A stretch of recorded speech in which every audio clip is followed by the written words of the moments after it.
The line for this one is Spencer Lee -2 over Sebastian Rivera. This duel is on Sunday, live on FloWrestling.org. 2 p.m. Central. 2 p.m. Central. That's nice. A lot of times are at noon. I'm rushing getting back from church and getting the groceries put away and getting it on. It's the whole thing. So 2 o'clock, that's a nice little cushion for me. I can have a nice meal and be ready to watch and take it in. Same for you guys.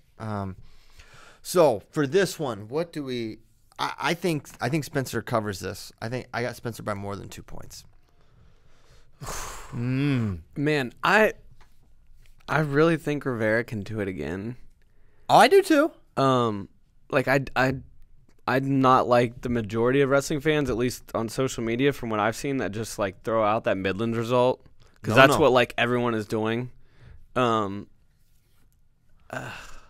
I'm gonna take Spencer, and if Spencer's gonna win this, he's gonna cover. Exactly right. I don't know if you guys didn't check out Nomad's article breaking down Spencer's point scoring. Yes, it's pretty incredible. We should bring that up because we'll pull it up. I'll pull it up right now. A couple of those matches where Spencer kind of faded. Well, he didn't really fade the Midlands match, but in their first match in the duel, he was up 6-0 like a minute and a half into the match, and then was shut out the remainder of the match, and Seabass scored the last 5 points.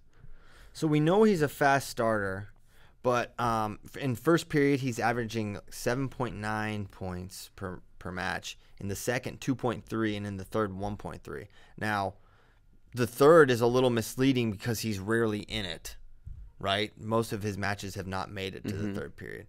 But it is, I guess, notable that you need to be even or ahead after the first to beat Spencer. I think, here's my prediction. Spencer comes out way more assertive, knows the importance of the early takedown. I think he gets it, and I think he gets a turn. And at that point, it's over. Now, Rivera is now. My question is here. So Rivera had a great game plan and executed, and he was able to get in. He was able to finish and really prevent Spencer from getting to really any of the positions where he's good. So my question is does Spencer? If you're Sebastian, do you come out with an identical game plan? Do you come out and say, I'm going to do this same thing again? I'm going to be from space like a Delgado, I'm going to dart in and get my finishes? Or are you like, okay, do you start thinking, if you're Coach Brewer and Coach Storniolo, like, all right, what is going to be the adjustment from Spencer, and I need to adjust to the potential adjustment? Like, what would I do? So I'm curious, the match within the match there, how is Rivera going to approach it? Is it identical? Is it a little differently? I think you have to put yourself in the mind, what does Spencer not want me to do? Right, and do that thing. And I think it's probably to dart, not let him get his hands on him, and attack from space. Yeah, you have to think that Spencer's going to try to be touching him at all times and keep it in tight quarters. I think we'd probably see the same thing from Rivera. Yeah.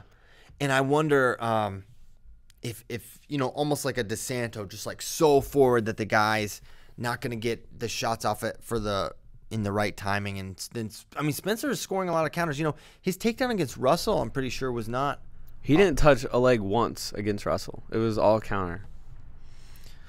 And that's the other thing. It's, I don't want to say that, but we don't know if the ship is 100% righted with Spencer at this point. Not that the ship is like in serious peril, but man, it's not like he's come out and killed it. He beat the Rutgers guy immediately. But that's Metzler's not someone that we're. It wasn't even Metzler. It was someone even a step down from Metzler. Yeah, there you go. So, man, now I'm a little less confident in it, but I'm sticking with Spencer throughout. Yeah, I'm gonna go with Spencer this time. We could look completely wrong, and Seabass is just that dude, and it's his weight now, and he's the captain now. He's the man. He is an absolute savage, and I love that kid. I do too. I like how he carries himself. I think he's a budding star too. Yes, I mean, he's absolutely. Only a sophomore. He's got a sick style. He is sick. Like, there's someone asked an FRL question, like someone stylistically that you just like love. Like, man, he can do some. His takedown against Spencer at the end of the second period, like a little Abyss snap, and then he just grabbed the back of the leg with one arm was incredible. To me, it is the best takedown of the year in terms of degree of difficulty combined with the moment.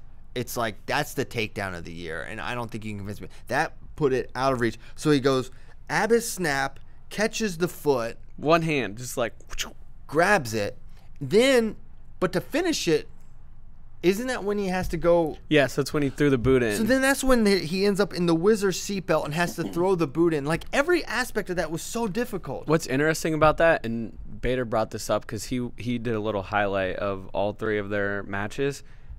He's finished like that on Spencer 3 times now. So in the duel, when he scored the last 2 takedowns in the third, both were finished like that. He threw the boot in on the opposite side.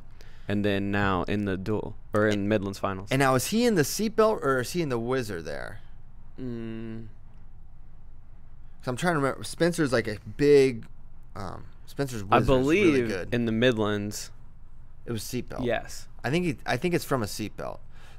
Which, I think for Spencer, that's a position for him that he's really good from the Wizard. So if he's like, man, I don't know if I can use this position, that's interesting as well. But yeah, to me, that's the best takedown you'll see all year when you weigh all the factors, degree of difficulty in the moment, and the guy you're doing it against. That matters. Like who you score on, that makes it a lot more. It's not easy to take down Spencer Lee. No.